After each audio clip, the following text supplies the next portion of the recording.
Class 11 students. मैं महज गुरु आपका फिर से आपके चैनल एनपी क्लास में बहुत बहुत स्वागत करता हूँ। आज का जो हमारा टॉपिक है काफ़ी इंपॉर्टेंट रहेगा। इंपॉर्टेंट इसलिए क्योंकि आज हम सेट थ्योरी की न्यूमेरिकल प्रॉब्लम को सॉल्व करने जा रहे हैं। जो भी अभी तक हमने सेट थ्योरी में पढ़ा है, जिन सेट के बारे में अभी तक हम पढ़ चुके हैं, सेट को किस तरह से रिप्रेजेंट करते हैं, उन मेथड्स के बेस पर जो प्रॉब्लम्स है उसको भी हम डिस्कस करने वाले हैं। सेट क्या होता है, कैसे पहचानते हैं, उसके बारे में हम डिस्कस करेंगे। इंटरवल्स पढ़े हमने, सेट बिल्डर फॉर्म पढ़ा, रोस्टर फॉर्म पढ़ा हमने, इनफाइनाइट सेट पढ़ा, फाइनाइट सेट पढ़ा हमने, इक्विवेलेंट सेट पढ़ा, इक्वल सेट पढ़ा। तो जितने भी सेट्स अभी तक हमने पढ़े हैं उनके बेसिस पे प्रॉब्लम को सॉल्व करेंगे कि प्रैक्टिकली इनका मीनिंग क्या होता है। तो ये हम तभी क्लियर कर पाएंगे जब हम क्वेश्चन को अच्छे से सॉल्व कर पाए, और प्रॉब्लम को किस तरह से हम समझेंगे वो समझना बहुत जरूरी है यहाँ पर। तो बहुत इंपॉर्टेंट रहेगा आज का ये वीडियो। तो हमें इनको इंटरवल्स की फॉर्म में लिखना है। इंटरवल्स की फॉर्म में मैं आपको बता चुका हूं पहले ही कि कौन सा इंक्लूडेड होगा, कौन सा इंक्लूडेड नहीं होगा नंबर, वो हम कैसे समझेंगे। ठीक है, तो प्लीज यहाँ पर एक बार ध्यान से देखिए। सेट ए में गिवन है कि एक्स जो है रियल नंबर से बिलोंग कर रहा है, और इसके बेस पे मैं वीडियो आपको बना के दे चुका हूं कि रियल नंबर के सेट का हम इंटरवल्स कैसे बनाते हैं। अब यहाँ पर जो देखने वाली बात है, हमारा x जो है x बिलोंग कर रहा है रियल नंबर को, और -4 से बड़ा है हमारा x और लेस देन इक्वल टू 6। इन दो सिंबल्स को समझो, ये लेस देन इक्वल टू है और ये सिर्फ क्या है, greater than. Less than equal to का मतलब है कि x की वैल्यू 6 भी हो सकती है और 6 से छोटी भी होगी, तो 6 भी होगी और 6 भी हो सकती है, 6 से छोटी भी हो सकती है, तो दोनों वैलिड है यहाँ पर। तो हम क्या करने वाले हैं, इसके लिए जब हम ए सेट के लिए इंटरवल बनाएंगे, तो ए सेट के लिए जब इंटरवल बनाएंगे तो सबसे पहले माइनस इन्फिनिटी से लेकर इन्फिनिटी इंटरवल में एक बार समझा दो, फ्रेंड मैं बताता हूँ अभी आपको। अब यहाँ पर हम देखेंगे -4, ये 0 हो गया, सपोज यहाँ -4 है और ये हमारे पास 6 हो गया। ठीक है, -4 to 6 है, x की वैल्यू ग्रेटर देन -4, तो ये इंक्लूड नहीं करना है आपको, क्योंकि -4 से बड़ी वैल्यू लेनी है आपको। और उसके बाद 6 के बराबर है, 6 से छोटी का मतलब है ये इंक्लूड आपने करना है। तो इंक्लूड करने का मतलब ये क्लोज ब्रैकेट में रहेगा और ये ओपन ब्रैकेट में रहेगा। तो फर्स्ट के लिए हम क्या लिखने वाले हैं, -4 to 6, जो इंक्लूडेड रहेगा उसके साइड क्लोज ब्रैकेट, और जहां पर इंक्लूडेड नहीं रहेगा वो ओपन ब्रैकेट। नेक्स्ट है x such that x belongs to real number, x की वैल्यू ग्रेटर देन -12 है एंड लेस देन -10। x की वैल्यू -12 से बड़ी है, -12 से बड़ी है, तो यहां पर जो इंटरवल बनेगा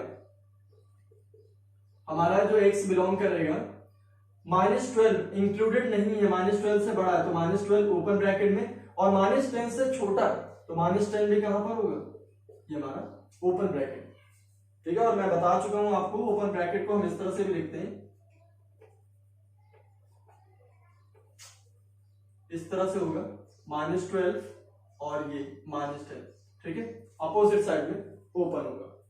उसके बाद next x such that x belongs to real number, और x की value greater than equal to, यहां पर ग्रेटर देन इक्वल टू है तो इसका मतलब 0 को आपने क्लोज ब्रैकेट में रखना है, और लेस देन 7, तो 7 को आपने ओपन में रखना है, बिकॉज 7 को हम इंक्लूड नहीं करेंगे। उसके बाद यहां पर नेक्स्ट है x belongs to, x greater than equal to, greater than or equal to 3 and less than or equal to 4। तो greater than equal to means 3 close bracket में रहेगा और 4 भी इंक्लूडेड है, तो इस तरह से प्रॉब्लम को सॉल्व करते हैं। इंटरवल में सबसे इंपॉर्टेंट है कि इन सिंबल्स को समझो आप, इसको समझो आप, इसको समझो आप, इसको समझो और इसको समझो। ठीक है, ऐसा अगर गिवन है तो x greater than equal to 4 means x equal to 4 और x ग्रेटर देन 4, ये दोनों चीजें, दोनों में से कोई भी एक सही होगा तब भी ये स्टेटमेंट ट्रू रहेगी आपकी। तो यहां पर जो है ये इक्वेशन हमारी सॉरी सही करेक्ट रहेगी, इन इक्वेशन बोलते हैं इनको हम।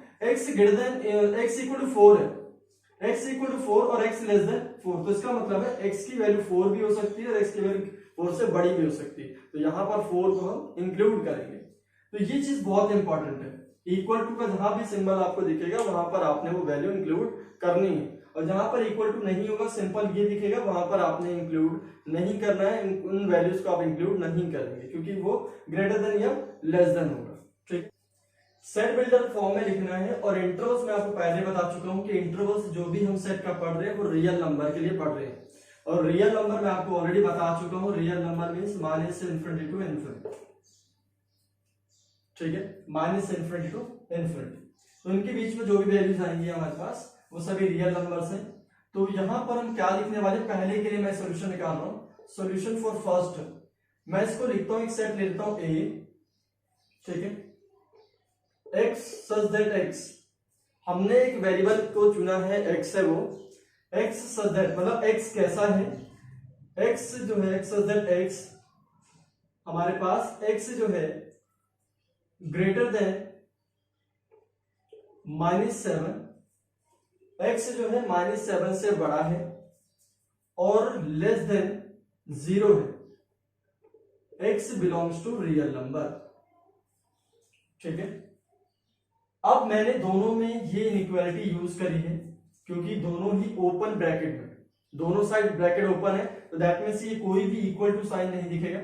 हमने x को लिया है, x हमारा रियल नंबर से बिलोंग कर रहा है क्योंकि हमने इंटरवल जो पढ़ा है वो रियल नंबर के लिए पढ़ा है, तो हमारा जो x है वो रियल नंबर को बिलोंग कर रहा है। इसका मतलब ये है कि x सच दैट x, मतलब हमने जो वेरिएबल सेलेक्ट करा है x, वो ऐसा है कि x की वैल्यू -7 से तो बड़ी है लेकिन 0 से छोटी है। ये इसके पढ़ने का ये तरीका है इसको कि किस तरह से हम पढ़ते हैं कि यहाँ पर बोलेंगे x हमने वेरिएबल लिया है, ये बताता है कि क्या आपने वेरिएबल सेलेक्ट करा है, कौन सी वैल्यू ली है आपने, वेरिएबल x लिया है और वो x का नेचर क्या है, x जो है -7 से तो बड़ा है लेकिन 0 से छोटा है अकॉर्डिंग टू दिस इंटरवल, और x belongs to real number क्योंकि x हमारा रियल, ये जरूर बताना होता है कि हमारा x किससे बिलोंग कर रहा है क्योंकि हम इंटरवल्स को अभी पढ़ते आ रहे हैं, रियल नंबर के लिए हम पढ़ रहे हैं इंटरवल्स को, मेंशन नहीं है कुछ भी। अगर कुछ मेंशन होता है कि आप नेचुरल नंबर के लिए कह रहे हो तो नेचुरल नंबर के नंबर्स वहां एलिमेंट्स हम नंबर नेचुरल नंबर से सेलेक्ट करते हैं और फिर हम बाद में बताते हैं कि x belongs to natural number, लेकिन ऐसा कुछ मेंशन नहीं है, तो इंटरवल्स हम रियल नंबर के लिए पढ़ते हैं,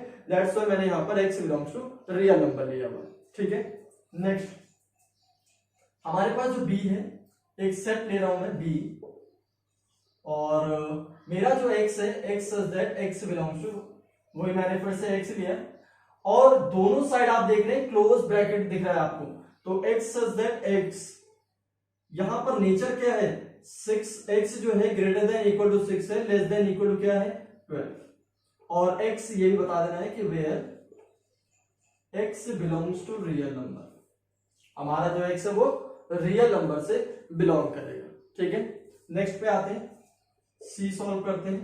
एक सेट लिया मैंने c और x such that x belongs to, अब यहां पर जो x है मेरा ये इस पे डिपेंड करेगा, 6 के साइड जो है ब्रैकेट ओपन है लेकिन जो 12 है वहां पर ब्रैकेट कैसा है, क्लोज है, तो मैं यहां पर लिखूंगा x greater than 6 less than equal to 12 where x belongs to real.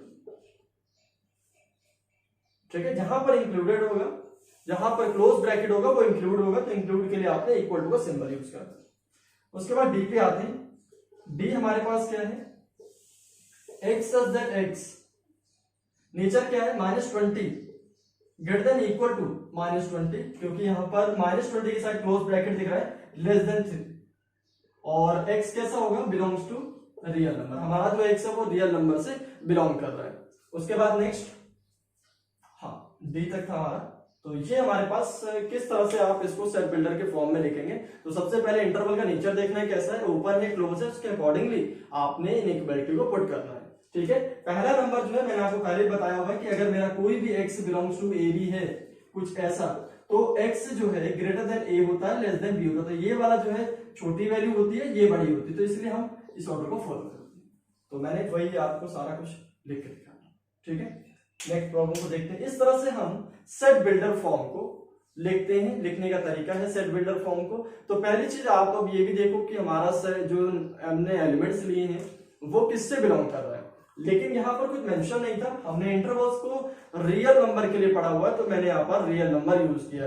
कई बार इंटीजर अगर आपको दे देगा तो यहाँ पर z यूज करोगे, अगर नेचुरल नंबर दे देगा तो x belongs to natural number and so on, to whole number होगा w यूज करोगे, तो इस तरह से आपने लिखना है इनको। ठीक है, 4 सेट गिवन है, और वो हमसे पूछ रहा है यहाँ पर कि कौन सा सेट यहाँ पर एम्प्टी सेट होगा। और एम्प्टी को मैं पहले भी बता चुका हूं कि एम्प्टी सेट बोलो, नल सेट बोलो या वॉइड सेट बोलो, सभी का एक ही मीनिंग है।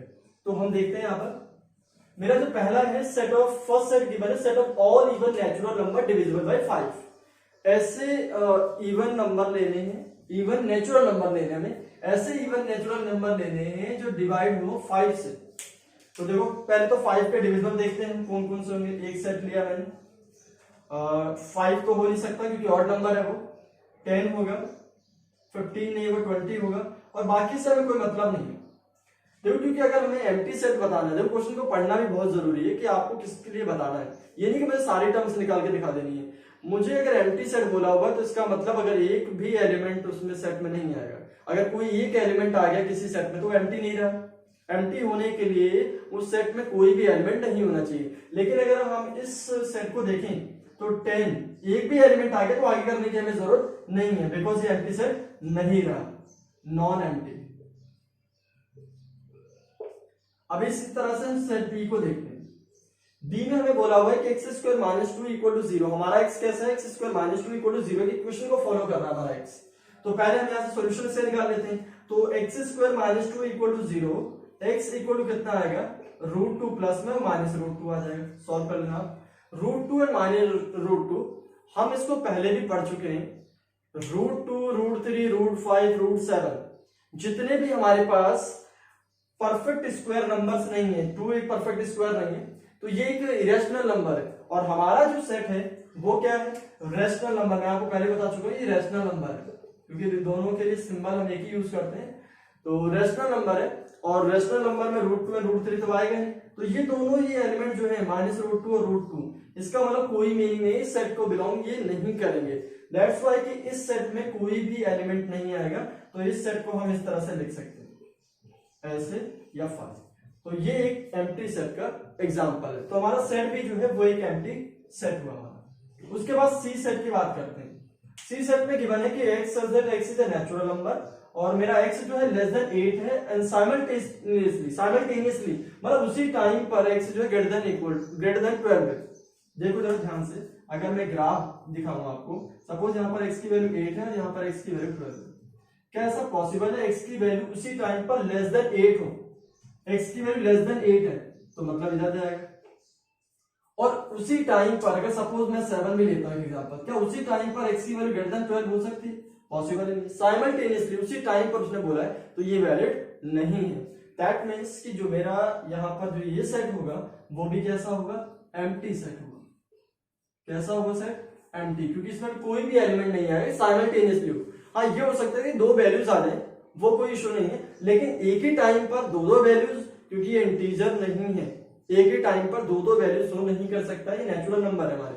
ठीक है, तो ये इसका मीनिंग क्या हुआ कि ये जो हमारा सेट है ये एक एम्प्टी सेट है, इसमें कोई भी एलिमेंट ऐसा बिलोंग नहीं करेगा जो इस सेट की कंडीशन को सेटिस्फाई करेगा।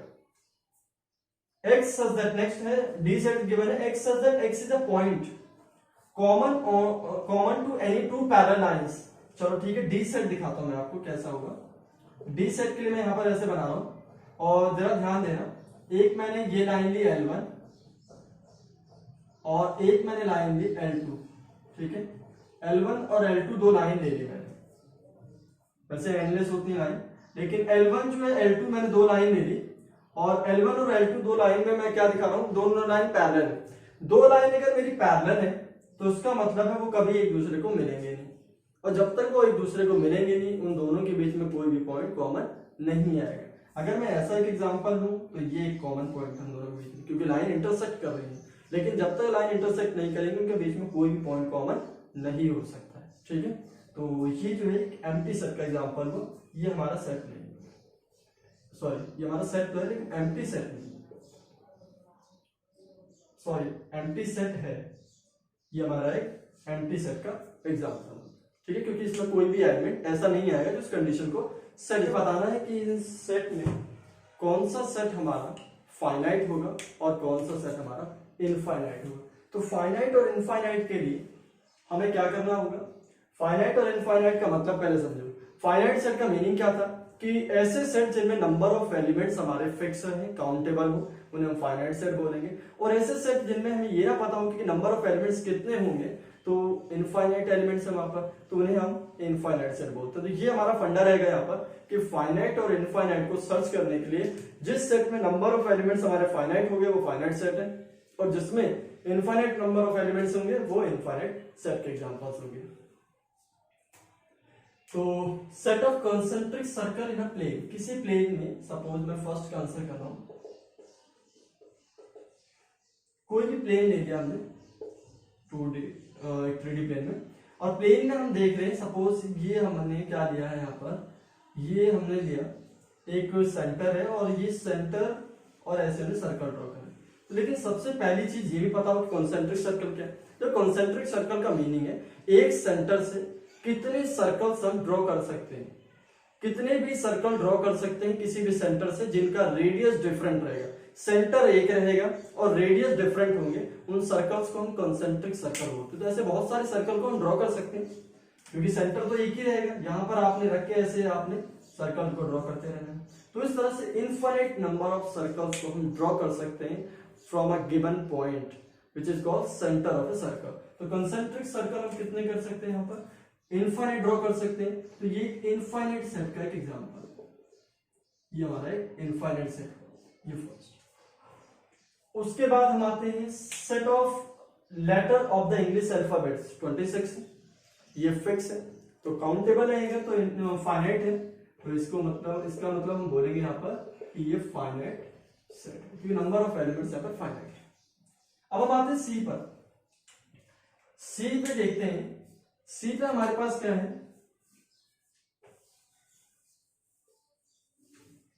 x belongs to natural number और x greater than 5, x greater than 5 है और x belongs to natural number है, सेट सी है, ठीक है। 5 से बड़ी वैल्यू 6, 7, 8, 9, 10, क्योंकि कोई लिमिट नहीं है कहां तक जाना है, नेचुरल नंबर जरूर है लेकिन जो लास्ट नेचुरल नंबर है उसके बारे में हमें कोई आइडिया नहीं कि वो क्या होगा। इसका मतलब है कि इसमें इस सेट में इनफाइनाइट नंबर ऑफ एलिमेंट्स होंगे, तो इनफाइनाइट नंबर ऑफ एलिमेंट्स होंगे तो सेट कैसा हो जाएगा, इनफाइनाइट, क्योंकि लास्ट नेचुरल नंबर क्या है वो हमें नहीं मालूम है।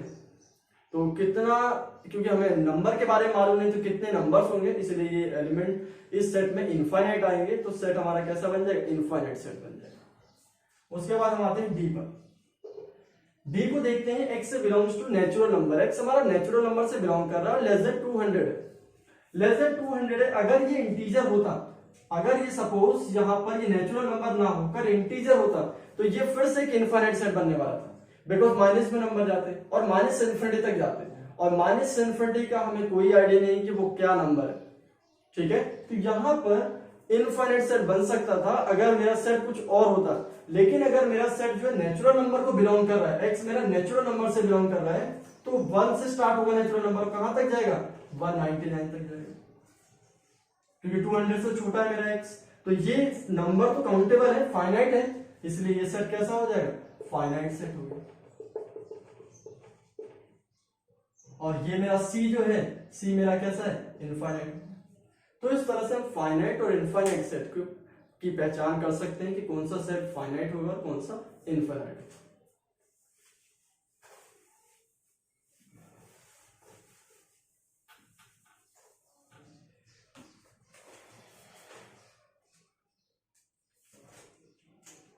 Decide among the following set which are subset of which. Decide among the following sets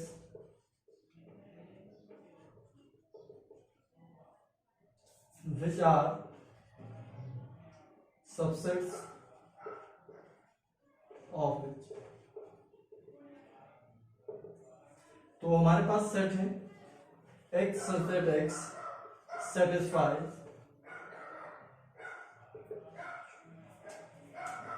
x square minus 8x plus 12 equal to 0।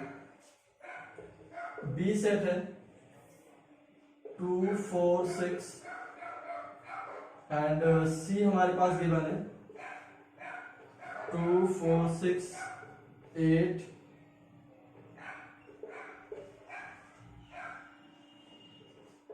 और डी है हमारे पास 6।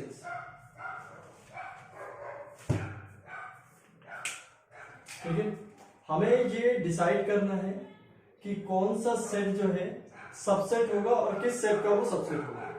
ठीक है,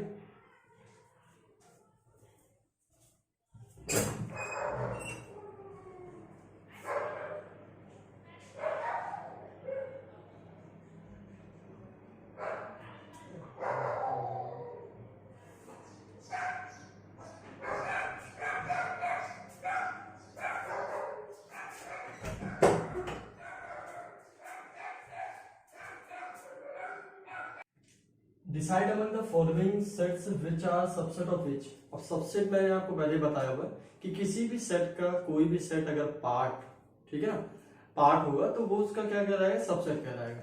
फॉर एग्जांपल मैं एक बार फिर से आपको बता दूं कि अगर मेरे पास कोई ये सेट है जैसे 1 2, उसमें 2 एलिमेंट है, और मेरे पास बी अगर सेट है जैसे 1 2 3 एंड 4 है, तो यहाँ पर जो ए सेट देख रहे हो आप कि ए सेट जो है बी सेट से निकला हुआ है, बी सेट का एक पार्ट, क्योंकि 1 2 एलिमेंट इसमें इंक्लूडेड है। तो ये जो ए है बी का क्या है, सबसेट हो गया। बी ए का भी सबसेट हो सकता था, लेकिन वहां पर नंबर ऑफ एलिमेंट्स सेट के अंदर इक्वल होने चाहिए। उसके बारे में बात करेंगे। ठीक है, तो सबसे पहले सेट ए अभी सिंप्लीफाई नहीं है, सेट ए को पहले सिंप्लीफाई करो इक्वेशन की फॉर्म में। सेट ए के एलिमेंट देखता हूं मैं ए के लिए, तो x square minus 8x plus 12 equal to 0 है। इसको सॉल्व करूं तो एक्स स्क्वायर माइनस हमारे पास 2x बन जाएगा, minus 6x plus 12 equal to 0 बन जाएगा, और x कॉमन यहाँ पर x माइनस 2 हो जाएगा, माइनस यहाँ से 6 कॉमन x माइनस 2 बन जाएगा इक्वल टू 0 हो जाएगा। तो x माइनस 2 और x माइनस 6 इक्वल टू 0, हमारे पास दो सॉल्यूशन बन जाएंगे। तो x की वैल्यू एक तो 2 आ जाएगी और एक x की वैल्यू क्या आ जाएगी, 2 और 6। ठीक है ना, तो यहाँ पर मैं सेट a को अगर लिखूं तो इसे मैं लिख सकता हूँ 2, 6। ठीक है, बाकी तो सारे हमारे पास सिंप्लीफाई हो रखे हैं ऑलरेडी, तो बाकी से भी जब सिंप्लीफाई है तो उसे करने की हमें जरूरत नहीं है। अब हम आ जाते हैं अपने टॉपिक पे कि कौन सा सेट हमारा यहां पर किसका सबसेट बनेगा। ठीक है, सबसे बड़ा सेट देखते हैं, सी सबसे बड़ा सेट है, तो सभी सेट्स ऑलमोस्ट सी सेट के पार्ट है। तो सी का जो है, सी सबसे बड़ा सेट, उसके बाद सी के बाद कौन सा सेट है, बी सेट है, उसके बाद हमारे पास ए आ रहा है, फिर उसके बाद डी। तो ध्यान से एक चीज को समझो, सी एक सबसे बड़ा सेट है यहां पर इन चारों के में। तो सी जो है, सी के सभी सबसेट्स होंगे। B is the subset of C, A is the subset of B and also C, and D is the subset of A and subset of B and subset of C. तो सबसे बड़ा जो set है वो सी है। तो B जो है सी का सबसेट है, ए जो है बी का भी सबसेट है, सी का भी सबसेट है, और डी जो है ए का भी सबसेट है, बी का भी सबसेट है और सी का भी सबसेट है।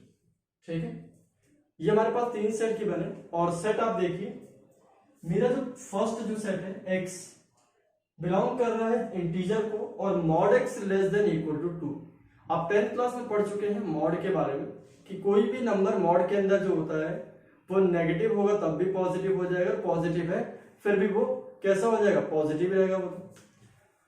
देखो मैं पहले भी आपको बता चुका हूँ, सेट थ्योरी को अच्छे से जानने के लिए आपको नंबर सिस्टम का आना बहुत जरूरी है। जिस स्टूडेंट को नंबर सिस्टम में प्रॉब्लम होगी फिर वो सेट थ्योरी में पूरी कमांड, पूरी पकड़ नहीं रख सकता। इवन मैं ये भी बोलूंगा कि वो 30% भी सीख जाएगा, बहुत है उसके लिए। इसीलिए नंबर सिस्टम का आना बहुत जरूरी है। अब यहाँ पर नंबर सिस्टम ही काम आने वाले। देखो मेरे पास जो z है वो इंटीजर है, लेकिन mod x less than equal to 2 है। मैं सेट a की बात कर रहा हूँ, सेट a की मैं बात कर रहा हूं। तो अगर मैं यहां पर जरा ध्यान देना, 2 इंक्लूडेड है। मैं अगर -1 लेता हूं तो ये 1 हो जाएगा। मैं माइनस, इससे छोटी वैल्यू ले रहा हूं सारी, -2 लेता हूं तो ये कितना हो जाएगा, 2 हो जाएगा। मैं नेगेटिव की बात कर रहा हूं, पॉजिटिव तो ऑलरेडी पॉजिटिव रहेगा, और 0 रहेगा। तो मेरे पास जो नंबर्स आएंगे, एक आ रहा है -2 आएगा, -1 आ रहा है, 0 आ रहा है, 1 आ रहा है, 2 आ रहा है। अब काफी स्टूडेंट को ये होता है कि मेरा जो x है वो तो लेस देन, यहाँ पर मैं अगर x की बात करूं तो मॉड x है, मतलब लेस देन इक्वल टू 2। तो छोटी वैल्यू तो और भी बहुत सारी हो सकती, नहीं हो सकती। रीजन क्या है, अगर सपोज मैं x को -3 ले लेता हूं, लेट x इक्वल टू -3, और मैं छोटी वैल्यू ले रहा हूं, ठीक है ना, क्योंकि x की value less than equal to 2 है तो और पीछे वैल्यू जाएंगी। -3 को लेता हूं तो -3 का मॉड कितना हो जाएगा 3। क्या ये कंडीशन सेटिस्फाई करेगा? देखो ये कंडीशन कहती है कि ये मेरा जो 3 है या तो इक्वल टू 2 हो, 3 इक्वल टू 2 हो जाए, या 3 जो है 2 से इस कंडीशन दोनों में से किसी एक कंडीशन को फॉलो जरूर करेगा। अगर जरूर करेगा तो फिर यहां पर क्या होगा, ये इनइक्वालिटी ट्रू है। लेकिन अगर दोनों में से कोई एक भी, अगर दोनों में से कोई एक भी जैसे ट्रू है तो वो दोनों ही सही मानी जाएगी, ये फिर इक्वालिटी जो इनइक्वालिटी है ये बिल्कुल करेक्ट है।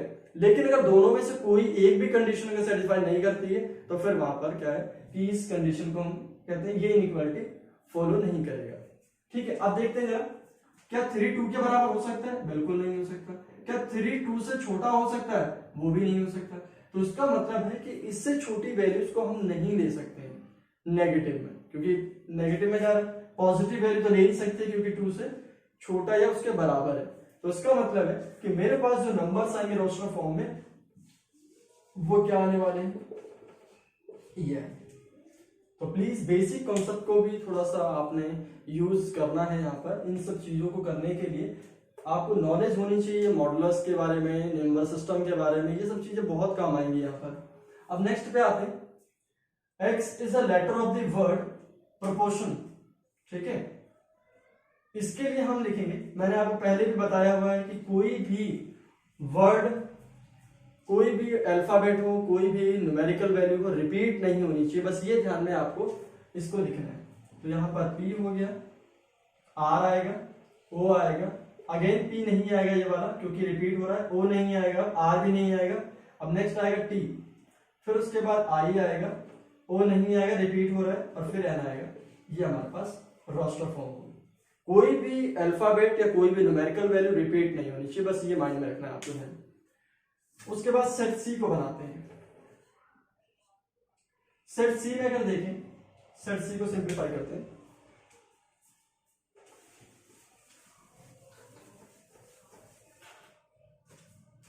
अगर हम सेट सी की बात करें तो मेरा जो x है वो क्या है, n divide by n square plus 1, और मेरा n की जो मेरी वैल्यू है वो इस कंडीशन को सेटिस्फाई करेगी।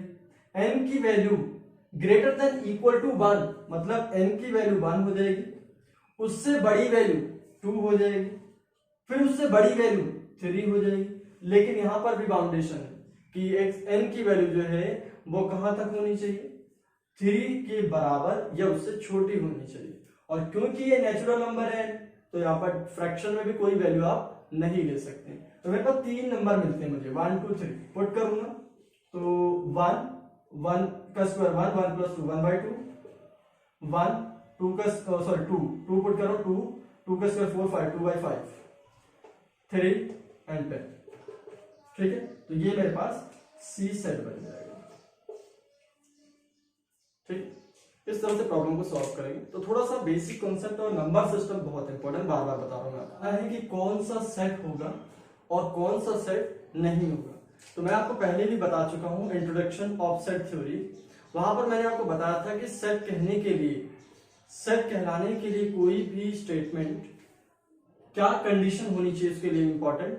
तो collection of well defined object, collection of well defined object जो होते हैं, ऐसे ऑब्जेक्ट्स जो वेल डिफाइन हो, उनका कलेक्शन क्या होगा, वो सेट कहलाएगा। अब कलेक्शन किसी भी चीज का हो सकता है, जरूरी नहीं कि बुक होगा, नंबर होगा, बहुत किसी भी चीज का कलेक्शन, लेकिन वो सभी के लिए ट्रू होना चाहिए, सभी के कंडीशंस को वैलिड करे, मतलब सभी के लिए वो क्या होना चाहिए, करेक्ट होना चाहिए। ठीक है, सबकी थिंकिंग एक जैसी होनी चाहिए उसको लेकर। तो वहां पर उस सेट को हम क्या बोलेंगे, collection of well defined statement रहेगा, और वो क्या हो जाएगा, हमारा सेट थ्योरी को इंडिकेट करेगा। तो सबसे पहले the collection of prime integers, the collection of prime integers. Prime integers हमारे पास कितने हैं, वो चाहे मैं हूं, चाहे कोई भी स्टूडेंट हो, पूरे वर्ल्ड में वो सभी के लिए सेम प्राइम इंटीजर रहेंगे, किसी के लिए चेंज नहीं होने वाला। तो इसका मतलब है कि ये जो हमारे पास सेट हो। Collection of all questions in the chapter, in this chapter, मतलब इस चैप्टर के अंदर जितने भी हमारे पास मान लो एनसीईआरटी है, आरडी शर्मा है, किसी तरह की बुक्स है हमारे पास, उन बुक्स में जितने भी इस चैप्टर को लेकर, चाहे मान लो एनसीईआरटी लेता हूँ, तो एनसीईआरटी में जितने क्वेश्चन मेरे लिए होंगे उतने ही वो सभी के लिए होंगे। तो चैप्टर के अंदर कितने क्वेश्चंस होंगे वो सभी के लिए एक जैसे होने वाले हैं। तो इसका मतलब मेरा जो ये कलेक्शन है वो क्या है, एक सेट बनाना। तो ये सेट का एक एग्जांपल है। उसके बाद collection of novels written by Munshi Premchand, उन्होंने जितनी भी नॉवेल्स लिखी हैं वो सभी के लिए एक जैसी होने वाली है। तो उसका मतलब ये भी क्या है, सेट है, नंबर ऑफ फैक्ट्स है उसके लिए। उसके बाद collection of all girls in your class, हमारी क्लास किसी भी पर्टिकुलर क्लास के अंदर नंबर ऑफ गर्ल्स या नंबर ऑफ बॉयज जो होते हैं वो फिक्स रहते हैं, वो सभी के लिए सेम रहेंगे, पूरे स्कूल चाहे किसी के लिए भी सबके लिए सेम रहेंगे। तो उसका मतलब ये भी कलेक्शन। जस्टिफाई करना है हमें which one of the set is set and which one is not a set. देखो सेट होने के लिए मैंने आपको पहले भी बताया हुआ है कि set is a collection of well defined object. Collection of well defined object का मतलब क्या है कि जो सभी के लिए ट्रू होना चाहिए। ठीक है, ये चीज ध्यान रखना, जो सभी के लिए ट्रू होना चाहिए, सबकी एक थिंकिंग होनी चाहिए उस पर्टिकुलर चीज के लिए, उन कलेक्शंस के लिए, उन्हें हम क्या बोलेंगे, सेट बोलेंगे। यही चीज माइंड में रखते हुए हम क्वेश्चन को सॉल्व कर रहे हैं। The collection of prime integers, देखो प्राइम इंटीजर्स जो है वो सभी पढ़ेंगे सेम नंबर्स को। तो जितने भी नंबर्स होते हैं वो सभी के लिए क्या होंगे, सेम रहते हैं। तो सेट किसी भी नंबर को लेकर अगर उसका हम कलेक्शन करते हैं, उसको सेट बनाते हैं, सॉरी कलेक्शन लेते हैं, तो वो हमेशा सेट रहेगा। तो सबके लिए जो वैलिड है, इसलिए मैं इसको क्या बोलूंगा, ये एक सेट का एग्जांपल है। Collection of all questions in this chapter, chapter के अंदर जितने भी क्वेश्चंस हैं वो सभी के लिए सेम रहेंगे, किसी के लिए कम ज्यादा या डिफरेंट नहीं होंगे वो। उसका मतलब क्या होगा कि ये भी एक सेट का एग्जांपल है। अगेन हम बात करें collection of novels written by Munshi Premchand. Munshi Premchand ने जितनी भी नॉवेल्स लिखी थी, या कोई भी ऑथर हो गया, जैसे कोई भी राइटर है, किसी भी चीज किसी भी बुक का कलेक्शन बनाता है, वो मैथ्स के रिलेटेड बुक्स लिखी, जैसे आर डी शर्मा ने बहुत सारी बुक्स को लिखा है उन्होंने, तो उनकी जितनी भी बुक्स अभी तक लिखी गई है उन सभी का अगर हम कलेक्शन बना लें तो वो क्या होगा, एक सेट का एग्जाम्पल है। तो इसी तरह से मुंशी प्रेमचंद ने जो भी नॉवल लिखी थी वो एक सेट का एग्जाम्पल होगा और उनका हम कलेक्शन कर लेते हैं। तो the collection of all girls in your class, class के अंदर पर्टिकुलर क्लास के अंदर जो number of boys and number of boys and girls होंगे वो सभी के लिए क्या होगा, सेम रहेंगे। तो इसका मतलब क्या होगा कि ये हमारा एक सेट का एग्जाम्पल। तो ये भी क्या है, एक सेट। ये पेयर दे रखे हैं ए और बी, और यहाँ पर ए और बी, इन दोनों में से आपको ये बताना कि कौन सा पेयर आपस में एक दूसरे के इक्वल। तो पहले वाला देखते हैं।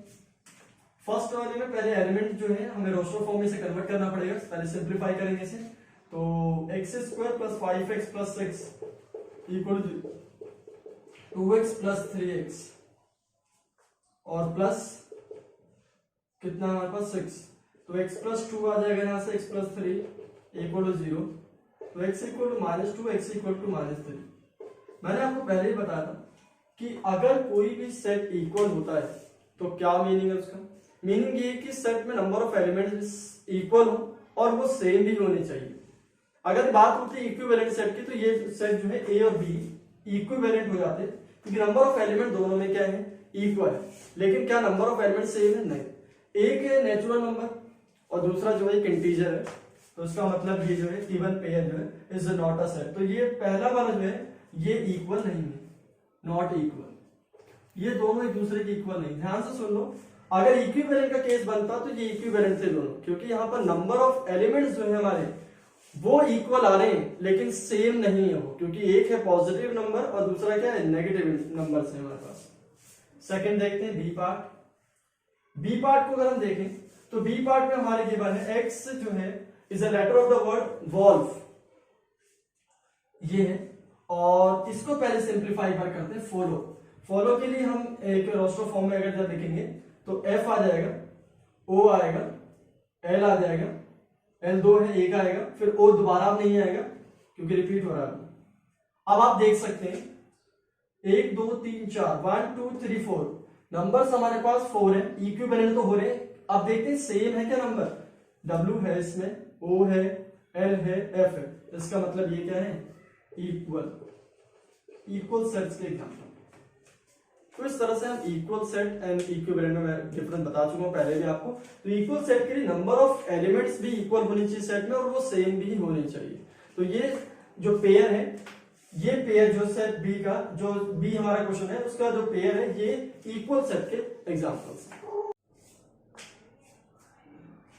हमारे पास क्वेश्चन गिवन एक सेट है, इसमें कुछ एलिमेंट दिख रहे होंगे आपको, 5 है और 1 है और 1 5 जो है एक सेट बना रखा है उसका, जिसका मतलब है कि ये एक एलिमेंट है अभी इस सेट के लिए, और 2 इस सेट के कुछ एलिमेंट्स गिवन है और कुछ क्वेश्चंस के हमें दिए हैं इसमें, और बता रहे हैं कि कौन सा पूछ रहे हैं वो कि आपसे कि विच वन इज ट्रू, कौन सा ट्रू होगा और कौन सा फॉल्स होगा। सबसे पहले देखते हैं 5 बिलोंग्स टू ए।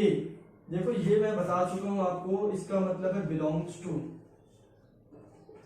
और इसकी बात अगर करी जाए तो ये है सबसेट, और इसकी बात करी जाए तो नॉट अ सबसेट। तो ये चीज भी आपको समझनी होगी, सिंबल का बहुत यूज है यहाँ पर।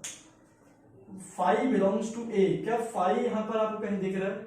इसकी बात मत करना, ये पूरा एक एलिमेंट है, यह सबकॉस दिख रहा है, तो उसका मतलब फर्स्ट क्या है? ट्रू है पहला। तो पहला हमारे पास क्या है? ट्रू है।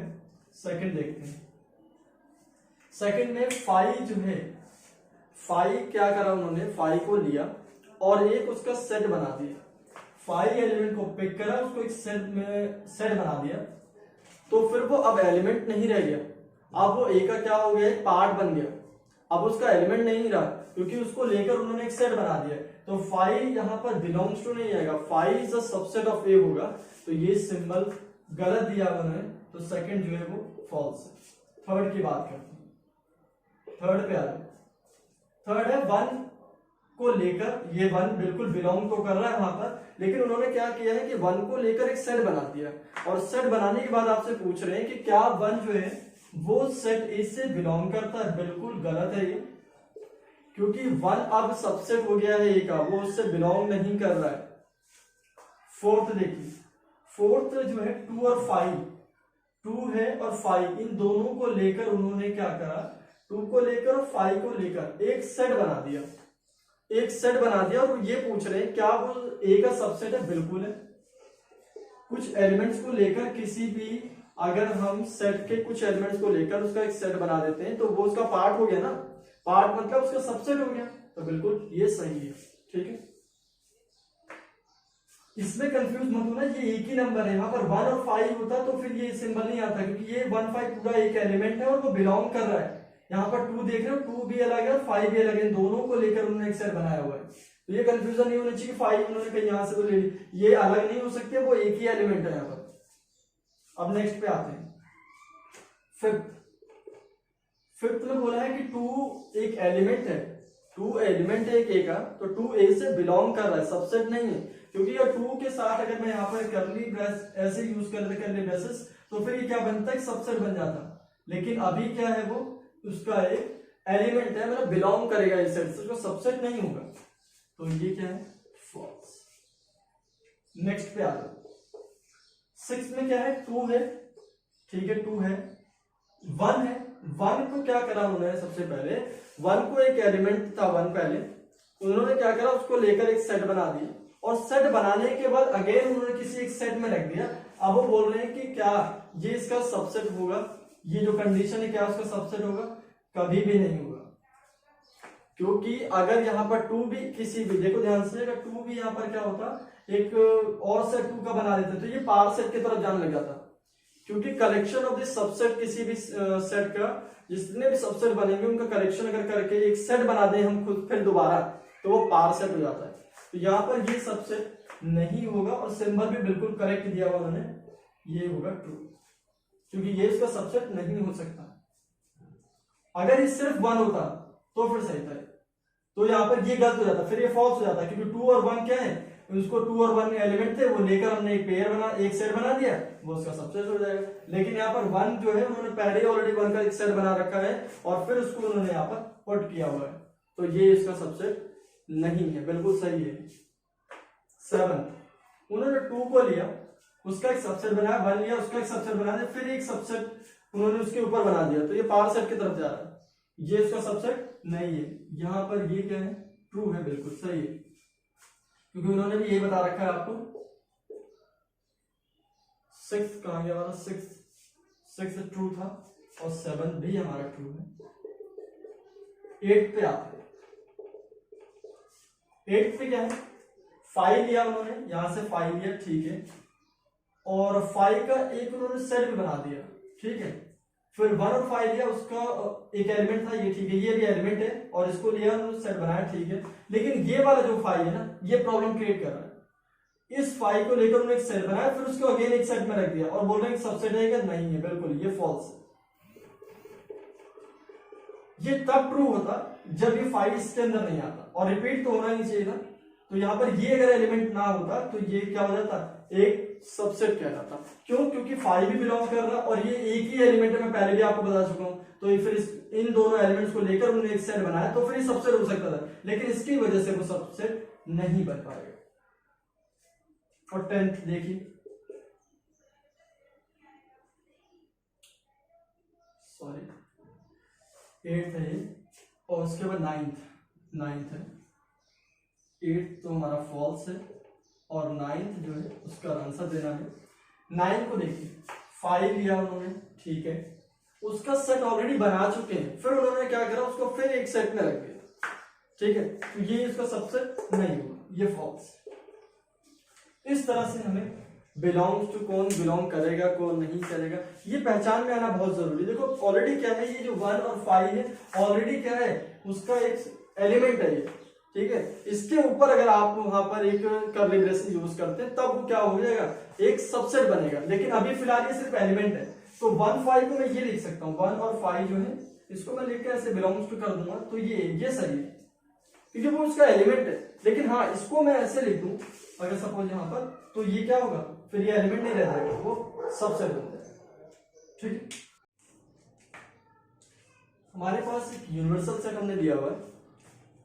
यूनिवर्सल सेट आपको दिख रहा होगा 1 2 3 4 5 6 7 8 9, और इस यूनिवर्सल सेट से हमने एक सेट निकाला है, सेट निकाला बी, और वो ये कह रहे हैं कि वेरीफाई करना है आपको कुछ। वेरीफाई क्या करना है, ए यूनियन बी का whole complement, A union B का whole complement equal to A complement intersection B complement. Second है ए इंटरसेक्शन बी का whole complement equal to A complement union B complement. De Morgan's law है ये, जो already मैं इसकी video upload कर चुका हूं और आप लोगों ने शायद इसको देख लिया होगा, बहुत इंपॉर्टेंट है ये। और इनका मीनिंग देखो, सबसे पहले समझो, ए यूनियन बी का होल कॉम्प्लीमेंट का मतलब है पहले आपने यूनियन बी निकालना है, उसके बाद उसका कॉम्प्लीमेंट आपको कैलकुलेट करना है, ठीक है। तो हम पहला सॉल्व कर रहे हैं। फर्स्ट देखिए, सबसे पहले ए यूनियन बी निकालो। ए यूनियन बी ऐड करना मैं आपको सिखा चुका हूं, अब ऐड करेंगे। 2 आएगा पहले, 4 आएगा, 6 आएगा और 8 आ गया। इस सेट के सारे एलिमेंट लिख दिए, और वो एलिमेंट बचे हुए और लिखने होंगे सेट बी के, जो इसमें पहले आ चुके हैं वो नहीं लिखने, उनको छोड़कर। 2 आ चुका नहीं लिखना है, 3 लिखो, 5 लिखो और 7 लिखो। ये ए यूनियन बी आ गया आपके पास। अब आपने क्या करना है, ए यूनियन बी का कॉम्प्लीमेंट निकालना है। ए यूनियन बी का कॉम्प्लीमेंट निकालने जा रहे हैं आप। और मैं बता चुका हूं आपको पहले भी, किसी भी यूनिवर्सल सेट से आपको उस सेट को माइनस करना होता है जिसका आप कॉम्प्लीमेंट निकाल रहे हैं। तो वो एलिमेंट लेके जाएंगे ए यूनियन बी कॉम्प्लीमेंट में, जो एलिमेंट यूनिवर्सल सेट में आएंगे वो एलिमेंट लिखने हैं आपको, लेकिन वो एलिमेंट नहीं लिखोगे आप जो ए यूनियन बी में आ रहे होंगे। ध्यान से सुन लो क्या करना है आपको कॉम्प्लीमेंट के बारे में। कॉम्प्लीमेंट का समझो कि वो एलिमेंट आपने लिखने हैं, यूनिवर्सल सेट के लिखने हैं, ध्यान रखना है, जो एलिमेंट ए यूनियन बी में नहीं आते हों, इसे हम बोलते हैं ए यूनियन बी का कॉम्प्लीमेंट, क्योंकि ये सबसे बड़ा सेट है। अब इनमें हम क्या करने वाले हैं, 1 लिखेंगे, क्योंकि यहां पर 1 नहीं है इस पूरे में। इसमें 2 है, 3 है, 4 है, 5 है, 6 है, 7 है, 8 है, 1 और 9 नहीं है, ठीक है, 1 और 9 नहीं। उसके बाद हम क्या कर रहे हैं, ये हमने एलएचएस निकाल लिया। आरएचएस को देखते हैं। आरएचएस में पहले ए कॉम्प्लीमेंट निकालेंगे, ए कॉम्प्लीमेंट निकालने के बाद बी कॉम्प्लीमेंट निकालेंगे, और ए कॉम्प्लीमेंट और बी कॉम्प्लीमेंट का क्या कर लेंगे, इंटरसेक्शन कैलकुलेट करेंगे। तो पहला काम मेरा होगा A complement. A complement means universal set के वो एलिमेंट्स आप लिखेंगे जो ए सेट में नहीं आते हो। देखो ए 2 4 6 8 आ रहा है, 2 4 6 को भूल जाओ, 2 मत लिखो, 4 मत लिखो, 6 मत लिखो, 8 मत लिखो, 1 लिखो, 3 लिखो, 5 लिखो और 7 लिखो, 8 लिखो और 9 लिखो। ठीक है, 1 3 5 और 7 8 9, 8 नहीं आएगा सॉरी, ये हमारे पास एलिमेंट्स आएंगे। बी कॉम्प्लीमेंट निकालना है तो आपको ए यूनिवर्सल सेट लिखना है पूरा, लेकिन वो छोड़ देने हैं एलिमेंट्स जो बी सेट से बिलोंग कर रहे हैं। 2 3 5 7 आ रहा है, 2 3 5 मतलब 1 लिखो, 4 लिखो और 5 मत लिखो आप। उसके बाद आपने 6 लिखना है, 7 नहीं लिखना है, 8 लिखना है और 9 लिखना है। 1 4 6 8 9। ठीक है, ये एलिमेंट्स हमारे बी कॉम्प्लीमेंट के आ गए। अब A complement intersection B complement निकालो आप। इन दोनों में जो पार्ट कॉमन आ रहा है, जो एलिमेंट कॉमन आ रहे हैं वो आपने लिखने। तो यहां पर देखो 1 आ रहा है बिल्कुल, और तो मैच नहीं कर रहा, 9 मैच कर रहा है, ये हमारा आरएचएस हो गया। फ्रॉम एलएचएस और आरएचएस अगर देखें, from LHS and RHS A union B का complement whole complement equal to A complement intersection B complement, ये तो हमने प्रूव कर दिया। ठीक है, दोनों इक्वल आ रहे हैं, 1 9 और 1 9। ठीक है, नेक्स्ट देखो, हमें नेक्स्ट में जो करना है वो सेकंड पार्ट है, ए इंटरसेक्शन बी का whole complement equal to A complement union B complement करना है। पहला काम ए इंटरसेक्शन बी निकालो, ए इंटरसेक्शन बी दोनों में कॉमन 2 है और कोई एलिमेंट कॉमन नहीं है, सिर्फ 2 कॉमन है। उसके बाद इसका कॉम्प्लीमेंट निकालो, ए इंटरसेक्शन बी का कॉम्प्लीमेंट। तो यूनिवर्सल सेट के सारे एलिमेंट लिख दो 2 को छोड़ के, 1 3 4 5 6 7 8 और 9। उसके बाद अब आपने क्या करना है, ए कॉम्प्लीमेंट निकालो। ए कॉम्प्लीमेंट आपने यूनिवर्सल सेट के सभी एलिमेंट लिखने हैं except those element which belongs to set A. तो 1 आ गया, 3 आएगा, 5 आएगा, 6 नहीं आएगा, 7 आएगा, 8 नहीं आएगा, 9 आएगा।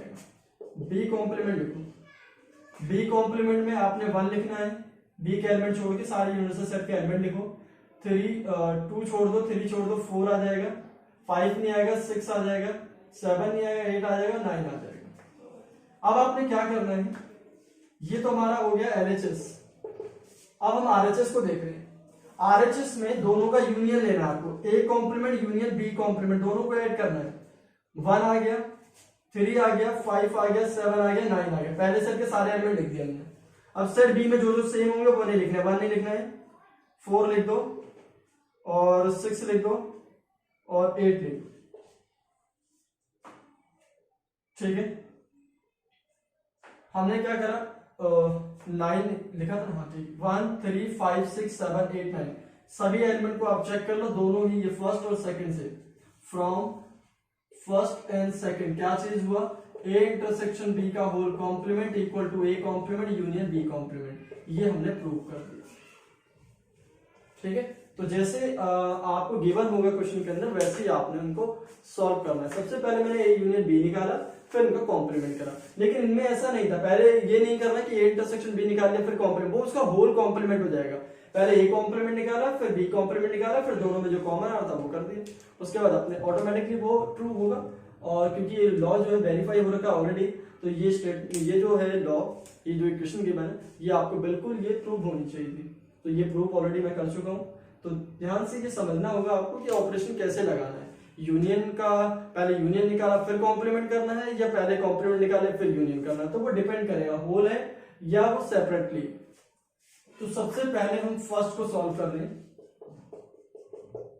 पहला काम ए इंटरसेक्शन सी निकालना है, फिर उसका कॉम्प्लीमेंट कर देना है। ए इंटरसेक्शन सी पहले निकाल, कॉमन ढूंढो ए और सी में।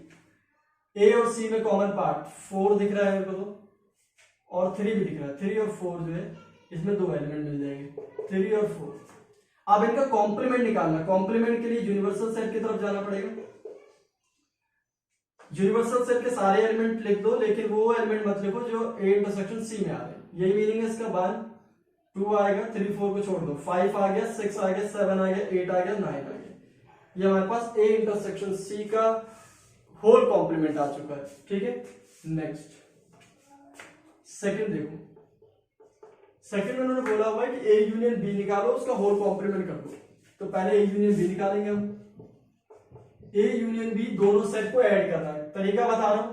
सबसे पहले सभी एलिमेंट लिख दो ए सेट के 1 2 3 4 और उसके बाद बी सेट के वो एलिमेंट छोड़ देना जो आपके पहले ऑलरेडी ए में आ चुके, रिपीट नहीं होने चाहिए। तो 2 और 4 छोड़ दो, 6 8 लिख दो, कहानी खत्म। अब इसका क्या करना है, आपको कॉम्प्लीमेंट निकालना है।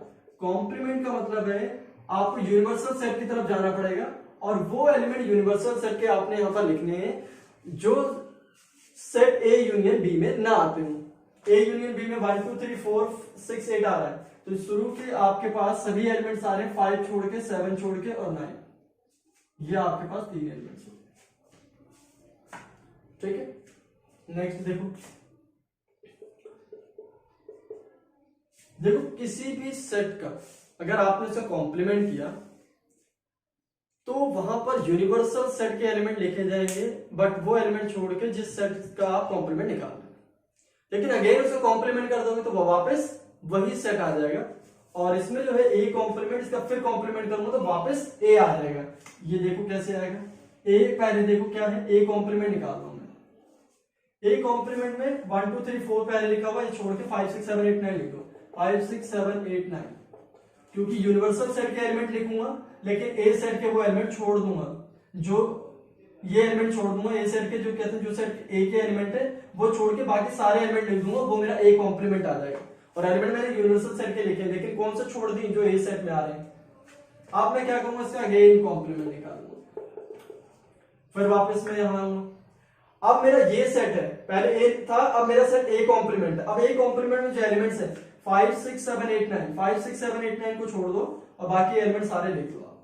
तो 1 2 3 और 4, ध्यान से देख लो, ये सेट ए आ गया, ऑलरेडी सेट है। तो इस तरह से किसी भी सेट का कॉम्प्लीमेंट फिर अगेन कॉम्प्लीमेंट अगर आप कर दोगे तो वापस वही सेट आ जाएगा। फोर्थ पे देखो, फोर्थ पे बोला बी माइनस सी। देखो मैं एक डायग्राम से आपको समझाता हूं, वेन डायग्राम से। ये यूनिवर्सल सेट है हमारा और ये सेट बी लिया मैंने, ये सी लिया। बी माइनस सी कर रहा हूं मैं, ठीक है। बी माइनस सी में हम क्या करेंगे, बी के सारे एलिमेंट लिखे जाएंगे, लेकिन वो एलिमेंट नहीं लिखे जाएंगे जो सी और बी दोनों में कॉमन आ रहे हैं। ठीक है, जो सी में एलिमेंट होंगे वो आपने माइनस कर देने, ठीक है, जो सेम दोनों में होंगे। आप जरा ध्यान से देखिए, बी जो है मेरा, अब अगर मैं आपको एक और तरीका बताऊं तो बी के सारे एलिमेंट लिख दो, लेकिन वो एलिमेंट छोड़ के जो सी में बिलोंग करते हो। अब देखो ध्यान से, ये मेरा पूरा बी है, ये पूरा मेरा बी है और ये यहां तक पूरा सी है, लेकिन ये वाला टर्म मैं यूज करूंगा, बी माइनस सी लिखूंगा इसको। ये वाला पोर्शन मेरा बी माइनस सी है, क्योंकि ये वाला जो दोनों में आ रहा था और मुझे सिर्फ बी के एलिमेंट चाहिए, क्योंकि बी माइनस सी कैलकुलेट कर रहा हूं। वो एलिमेंट मैंने माइनस कर दिए जो सी के सेट के भी एलिमेंट आ रहे थे वहां पर। बी में देखो पूरा बी लिखा है मैंने, ये पूरा बी यहां पर है, लेकिन इस वाले पोर्शन में सी के भी एलिमेंट्स आ रहे थे, तो वो मैंने नहीं लिखे, बाकी सारे एलिमेंट जितने बी में थे वो लिख दिए, तो बी माइनस सी आ गया। अब यही चीज आपने यहां भी करना है। देखो ध्यान से, बी के सारे एलिमेंट लिखेंगे 2 4 6 8, लेकिन कौन से एलिमेंट छोड़ के जो सी में बिलोंग करते हैं। देखो 2 4 6 8, यहां पर मैं 2 लिखूंगा, 4 नहीं लिखूंगा, 4 इसमें बिलोंग कर रहा है, 4 नहीं लिखना है, 6 नहीं लिखना है, 2 और क्या लिखूंगा, 8 लिखूंगा। ये क्या आ जाएगा, बी माइनस सी आ गया। अब बी माइनस सी को निकाल लिया, इसका कॉम्प्लीमेंट निकालूंगा। देखो कॉम्प्लीमेंट और सब्ट्रैक्ट करना वो एक अलग चीज है। कॉम्प्लीमेंट के लिए हम यूनिवर्सल सेट की तरफ जाते हैं, लेकिन अगर मैं सब्ट्रैक्शन कर रहा हूं तो वहां पर उस जिस सेट से माइनस करूंगा हमारा उसके साथ रिलेशन होता है। ठीक है, यहां पर मैंने एलिमेंट यूनिवर्सल सेट में नहीं किया हूं, यहां पर बी और सी में रिलेशन देखा मैंने, बी के सभी एलिमेंट लिख दिए मैंने, लेकिन वो एलिमेंट नहीं लिखा बी का जो सी के साथ मैच कर रहा है, बस उसको छोड़ देना है आपने, बाकी सारे एलिमेंट बी के लिखने हैं आपने। सी का कोई एलिमेंट एक्स्ट्रा एलिमेंट नहीं आएगा उसके अंदर। अगर मैच कर रहे होंगे तो वो माइनस कर देने बस। आप देखिए ध्यान से, बी माइनस सी का कॉम्प्लीमेंट जब ढूंढने जाऊंगा तो सीधा यूनिवर्सल सेट पे पहुंचूंगा। 2 और 8 को छोड़कर बाकी सारे नंबर आपने यूनिवर्सल सेट के लिख देने, 1 3 4 5 6 7 और 9। ऐसे हम कॉम्प्लीमेंट और सब्ट्रैक्शन जो डिफरेंस है उन दोनों में एक डिफरेंस जो भी आता है वो मैंने आपको समझा दिया कि कॉम्प्लीमेंट के लिए यूनिवर्सल सेट पे जाना है और डिफरेंस के लिए आपको दोनों सेट में जिसका जिससे डिफरेंस निकालना उनके बीच में रिलेशन देखना है आपको। b माइनस सी करा तो b के सभी एलिमेंट्स आएंगे लेकिन वो एलिमेंट छोड़ के जो c में बिलोंग करेंगे। तो कैसे निकाला हमने, देखो एक बार फिर से समझाता हूँ। b सेट में मेरे एलिमेंट थे 2 4 6 8, b माइनस सी कैलकुलेट करो। अब मैं देखूंगा c के कौन कौन से 4 और 6 वो b में प्रेजेंट है तो b के ये एलिमेंट नहीं लिखूंगा, बस बाकी सारे एलिमेंट लिख दूंगा। ठीक है, इस तरह से डिफरेंस कैलकुलेट करते हैं। कॉम्प्लीमेंट तरफ पहुंचना नहीं करने आपको। सबसे पहले देखो, पहले a किसी दो सेट का यूनियन निकालो आप। a यूनियन b निकालो सबसे पहले मैं, ठीक है। अगर a union b union c निकालना मुझे तो क्या करूंगा, पहला काम मेरा होगा a यूनियन b निकालना। a और b को ऐड करो, यूनियन का मतलब ऐड करना है। 1 2 3 4 5 1 2 3 4 5, इसमें 4 5 है छोड़ दो, बाकी 6 7 8 लिख दो क्योंकि रिपीट हो जाएंगे वो एलिमेंट। अब उसके बाद a union b union c निकालो, तो इस सेट को c के साथ ऐड करना है। 7 देखो 1 2 3 4 5 6 7 8 लिख दिए। बाकी जो बचे हुए एलिमेंट रिपीट नहीं होने चाहिए, बस बाकी सब लिखने हैं आपने। 7 8 रिपीट हो रहा है तो नहीं लिखना है, 9 10 11 लिख दो, ये ऐड हो गया। इस तरह से हम a union b union c को कैलकुलेट कर सकते हैं। ठीक है, अब अगेन इसका जो सेकंड पार्ट है b पार्ट, b में आपने क्या करना है, a intersection b union c। पहला काम करेंगे b यूनियन c निकालो आप। a intersection b union c निकाल दें तो ये सेट एक निकाल लूंगा, फिर इस सेट का इसके साथ इंटरसेक्शन निकाल लूंगा। तो पहले b यूनियन c निकाल लेते हैं। b यूनियन c, हमारे पास जो b यूनियन c है इन दोनों सेट को ऐड करना है। 4 5 6 7 8 लिख दिए, 4 5 6 7 8, 7 8 छोड़ दो, 9 10 11 लिख दो। अब इसका क्या करना है आपने, इसके साथ इंटरसेक्शन, a सेट के साथ इंटरसेक्शन। तो a सेट हमारे पास a intersection b union c। जरा ध्यान देना, कॉमन ढूंढना है हमें। a एलिमेंट a और इस सेट के एलिमेंट और a सेट के जो एलिमेंट्स हैं हमारे कॉमन कौन कौन से वो लिखने हैं आपको। तो इसमें 4 और 5 दोनों में कॉमन है, आप देख सकते हैं। तो उसके बाद की सारी वैल्यूज हैं और इसमें क्या है, 5 से पहले की सारी वैल्यूज हैं। तो कॉमन पार्ट कौन कौन सा आएगा, 4 एंड 5 हमारे पास कॉमन पार्ट आ गया। आपने इसका सी पार्ट देखना है। सी पार्ट में क्या बोला हुआ उन्होंने, a इंटरसेक्शन b निकालो, फिर b इंटरसेक्शन c निकालो। पहले a इंटरसेक्शन b निकाल लो, फिर b इंटरसेक्शन c निकालो, तो दो सेट आ जाएंगे रिजल्ट में, तो उनका इंटरसेक्शन निकाल लो आप। तो पहला काम a इंटरसेक्शन b निकालते हैं। a इंटरसेक्शन b, देखो a और b में कॉमन ढूंढो, 4 एंड 5, ठीक है 4 एंड 5 लिख दिया। उसके बाद क्या करना है आपने, b intersection c, b and c में कॉमन, b एंड c में कॉमन ढूंढो, 7 और 8, बाकी तो मिल नहीं रहे, हाँ 7 8। देखो ध्यान से, मैंने क्या करा, b और c में कॉमन ढूंढा, 7 8 के बाद वैल्यूज है यहाँ पर 8 से पहले वाली, तो 7 8 कॉमन है। और a इंटरसेक्शन b को देखूं तो 4 5 और 4 5, उसके बाद की वैल्यू इससे पहले वैल्यू। तो अब इनका क्या करना है, ये दोनों सेट आ गए, इनके बीच का जो साइन है क्या है, इंटरसेक्शन है। तो a intersection b intersection b intersection c करना है आपने। अब इन दोनों सेट के एलिमेंट्स को देखो, कोई भी एलिमेंट क्या कॉमन है, नहीं। ऐसे सेट्स का रिजल्ट जो है, जब ये सपोज अगर मेरे पास कोई एलिमेंट है y हो गया, सेट हो गया, और ये मेरा पूरा जो रिजल्ट बना x, किसी भी दो सेट में अगर मेरे पास इंटरसेक्शन पार्ट कॉमन जो है, कॉमन पार्ट या इंटरसेक्शन पार्ट कुछ भी ना, कोई भी एलिमेंट ना आए, तो उसे हम 5 बोल देंगे। तो इसका मतलब है ये दोनों जो सेट है x और y, ये disjoint set, x and y are disjoint set. ये सेट क्या होंगे, डिसजॉइंट। अगर किसी भी दो सेट में इंटरसेक्शन पार्ट नल आए, कोई भी एलिमेंट ना आए, जीरो, कोई भी एलिमेंट कॉमन ना मिले, तो ऐसे दो सेट्स को का नाम देंगे हम डिसजॉइंट सेट का नाम देंगे। ठीक है, उसके बाद नेक्स्ट हमारे पास है बी। इस पार्ट में हमारे ए यूनियन बी और बी यूनियन सी निकाल लो।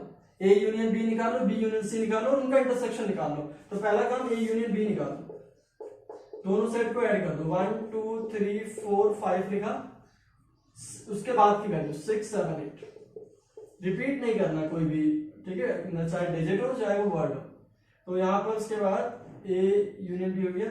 फिर हमने क्या करना है, बी यूनियन सी कर लो, बी यूनियन सी कैलकुलेट करनी, 4 5 6 7 और 8 लिख दी, 7 8 सेम है, 9 10 11 लिख दो यहाँ पर, 9 10 और 11। अब इसमें क्या करना है, आपको कॉमन ढूंढना है। अब इन दोनों सेट में आपने क्या करना है, कॉमन पार्ट ढूंढना है। कॉमन पार्ट ढूंढेंगे A union B intersection B union C. Common part देख लो, कॉमन पार्ट 4 है, 4 5 6 7 8, क्योंकि इससे पहले की तो उसमें वैल्यू नहीं है, 4 5 6 7 8 और उसके बाद की उसमें वैल्यू नहीं है, तो 4 5 6 7 और 8 ये इंटरसेक्शन पार्ट। ठीक है, तो इस तरह से हम इंटरसेक्शन हो, एक सेट का हो, दो सेट का हो, उससे ज्यादा सेट्स का हो, तो ये चीजें माइंड में रख के आप क्वेश्चन को सॉल्व कर सकते हैं। ठीक है,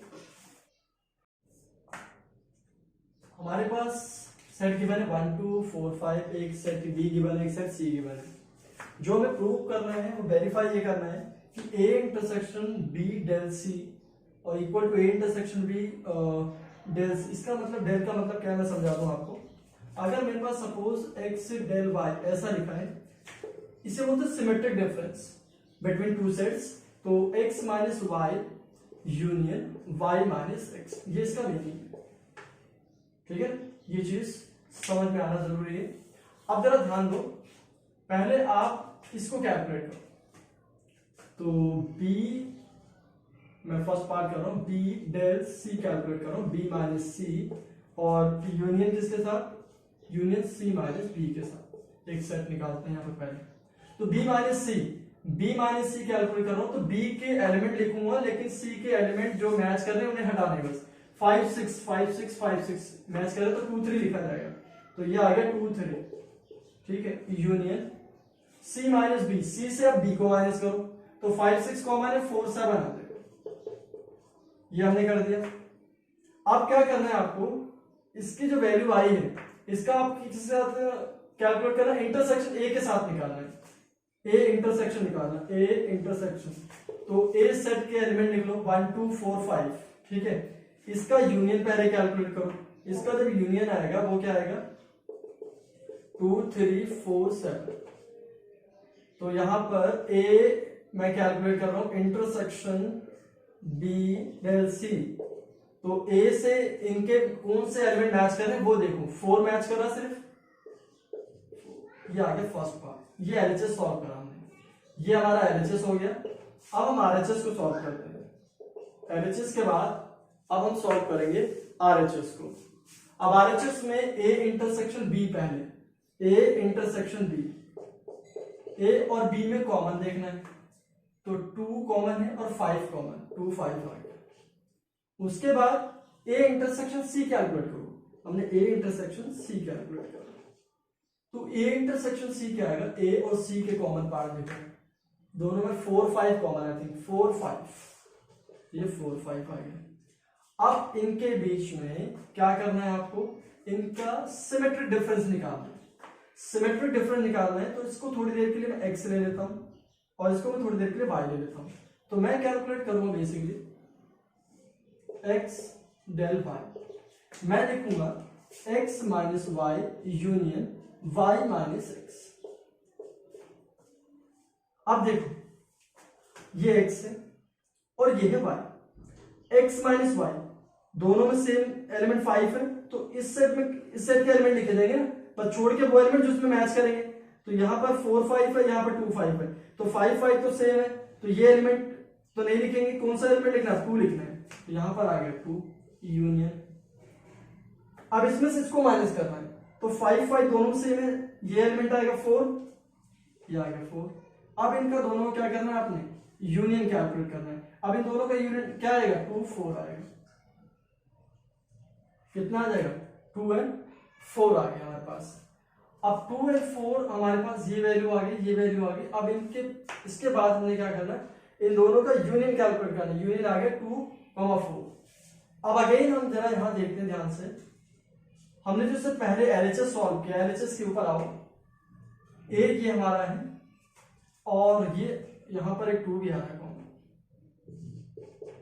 ठीक है, 2 भी कॉमन है, 2 और 4 कॉमन है, 2 और 4 दोनों, मैंने एक एलिमेंट मिस कर दिया यहाँ पर, ठीक है। तो अब जरा ध्यान देखो, आरएचएस है हमारे पास ये, और ये हमारे पास कौन सा पार्ट है, एलएचएस। आरएचएस और एलएचएस दोनों आपस में इक्वल हो गए, तो इसका मतलब हम बोल सकते हैं, इसका मतलब हम बोल सकते हैं कि ये जो गिवन स्टेटमेंट हमें जो मिला हुआ, जो इक्वेशन मिली हुई है, वो हमारा क्या है, वेरीफाइड हो गया है। नेक्स्ट पे आते हैं।